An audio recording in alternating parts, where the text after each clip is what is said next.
Today is 7/7/2022, July 7th, 2022. Just gonna get right into it. Work was work. Actually, went by pretty smooth today. People just left me alone, let me do my job, let me get caught up, let me get us ahead again. So, it is what it is. But before I get on to after work, what I did after work, here is a little video I shot in my car during my lunch break. So I hope you enjoy. Alright, might as well do a taste review while I'm here. I went ahead and got it, everybody. The Ghost Swedish Fish. See how it goes. Taste anything like the candy, it's gonna suck. Because I absolutely hate the candy. Wow, I can already smell it. It smells sweet as hell. Yeah. I don't know. Whew.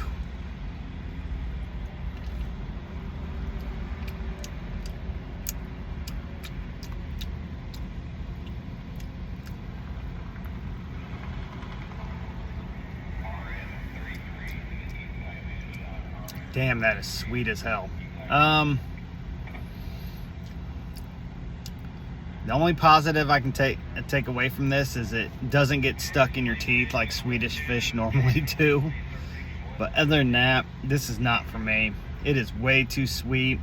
I taste the Swedish fish like flavor. It's not a good taste to me. That's your thing. If you love Swedish fish, you'll probably absolutely love this. But this is not for me. Sorry, but this is bad. This is bad. Ghost, I haven't been too impressed with your flavors, so it is what it is. It's terrible. So that's my review. Would I buy it again? Absolutely not. Kind of wish I didn't buy it this time because I thought it was going to taste like that, and it did. So you live and you learn, and maybe I should learn a little bit quicker next time because I told myself not to buy it, and I bought it still. But yep, definitely not another go-to for me. Not gonna buy it again. So hope you enjoyed this. Now back to the show. Sorry, just hated the Swedish fish. I mean, seriously, I can't stand the candy. Obviously, I can't stand the drink either. It's not for me. It's not for me. So it is what it is. So if you want to try it. But if you don't like Swedish fish, I just don't think you're gonna like it. But anyways, let's move on. After work, I went to the gym after coming home and relaxing for a little bit. But I was hoping to PR my snatch today. It felt really good. But just like anything else, you add a little bit extra weight and it goes to instant shit. We have 12 sets. It was just one snatch per set, and it was a minute 15 between per set. So, doing that, it's like, okay, you could do either snatch, like work on your form. Basically, it was just giving you time to really work on your snatch. You could do power, you could do squat, whatever. So my first 4 rounds, I started off light. I only did 95 pounds, and I worked on my squat snatch, which is horrible still. It's still horrible, but I wanted to get a couple in there and see how it felt. What I should have done is stripped all the weight off at the end again and put 95 on and done it after I was full send into snatching. So, but I didn't. So the last 8 rounds I worked on just building up to a heavy power snatch, and I hit my 1 rep max. It was some of them felt good, some of them didn't. I missed my 1 rep max right before it because I wasn't explosive enough with my hips, and I had to tell myself, I'm like, dude, use your fucking hips, use them. They're fucking there. Tristan always tells you to use them. Use them. Next time, got it up. I had to get a little bit lower than what I'm more comfortable with, but I mean, I have to do it, right? It's the only way I'm going to do it. So I was like, screw it. Let's add 2.5s on each side. Let's go for 170. Let's go for a new PR. Let's go for it. First one, again, this was the very last round, and I tried it twice in this round. And the first one just did not feel right. I didn't get low at all. So I was like, all right, get low. That's all you got to do. Get low, and you had it.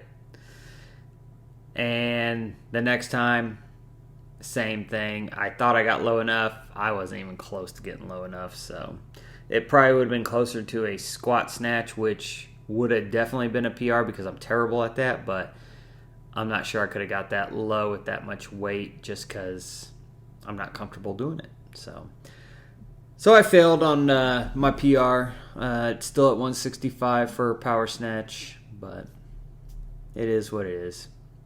I have no clue what my squat snatch PR is. I really don't care because I hate that movement. It's not something I'm gonna work on. Like I'm not gonna work on it. I'm not. I don't care enough about that one or overhead squat. I really don't.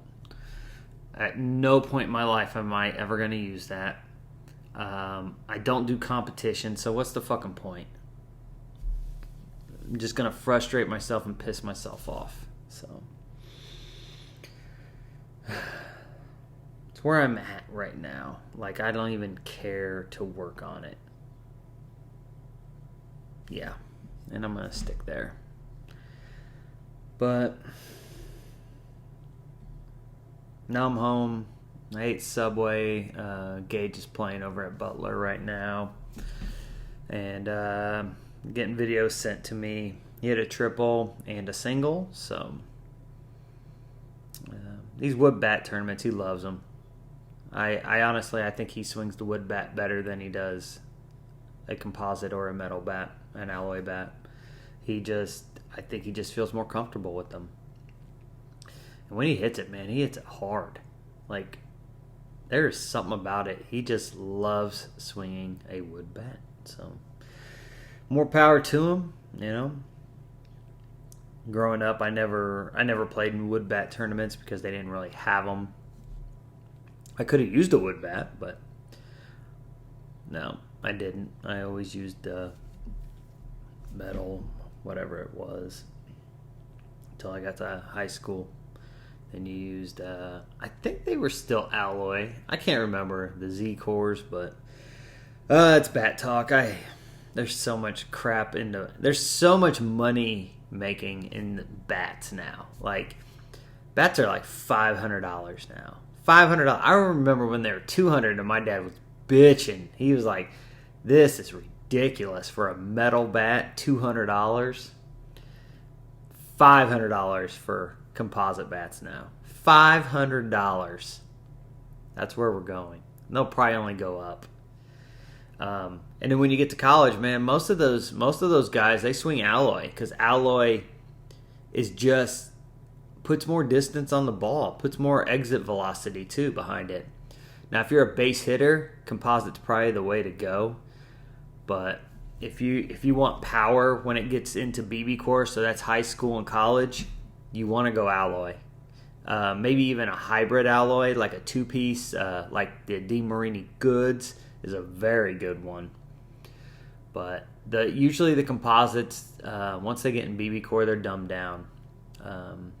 I think the drop 5s, if you have composite, you're a fucking god. Like, there's kids hitting them 350 feet with those bats, and that's why they're dumbed down now. And it's weird because you would think, I guess the power, you'd have more power when you get into high school and all that stuff. But either way, composite bats in a drop 5 are ridiculous. Just hotter than hell. I mean, they are hot. A lot of people have no clue what I'm fucking talking about right here, but I switched a Gage to a one-piece alloy DeMarini Voodoo 1, and he was hitting the ball a lot harder. His exit velocity jumped, and I think he's more comfortable with a one-piece bat, but then again, he was hitting the goods, and he was hitting it very well too, which is a 2-piece hybrid and alloy barrel. But like I said, when you get into BBCOR, you want to go alloy. Trust me, it's night and day difference. Just look at the exit velocities. I mean, we're talking like, 5, 6, 7 miles per hour more. And when you're hitting them through the hole, it's quite a bit faster. Well, moving on. That's all I really got tonight. I started a new docu-series on Netflix. It's called, I think it's The Girl in the Picture, maybe? Let me see. I was like, no. Yeah, Girl in the Picture. And I'm only 26 minutes in, and I'm already like, this is fucked up. It's the same people that made Abducted in Plain Sight. So you knew it was going to be a messed up story. It's sad already, but it's messed up. So if you like that kind of stuff, go ahead and check it out.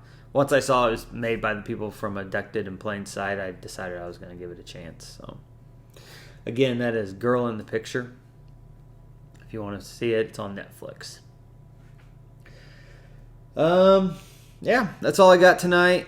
I got some feedback on my video last night. I appreciate the support and stuff. I'm really thinking I just might not do it anymore. Even though I've had some good positive feedback, but it's from the same people that watch all the time, and I appreciate you. And it's really not about the numbers, but it's just not doing anything for me up here. So it's becoming a job with no pay is how I feel sometimes. I don't know. It is what it is. I do appreciate everybody reaching out and giving me some feedback. That means a lot. I mean, you're the ones that watch it, so I appreciate that. So everybody have a great night. Take care. Hopefully your Friday goes by fast. I am ready. Am I going to Chicago? I don't think I am. The more I think about it, the more I don't need to spend the money. So it was a Comic-Con there, and I was going to go and just enjoy it, but I don't know. I don't need to spend the money. Gas is expensive, and it's a 4-hour drive, so I don't know. We'll see how I feel tomorrow when I wake up. But everybody have a good one. I'll talk to you maybe tomorrow. I don't know if I'll do this. We'll see. So take care. Bye-bye.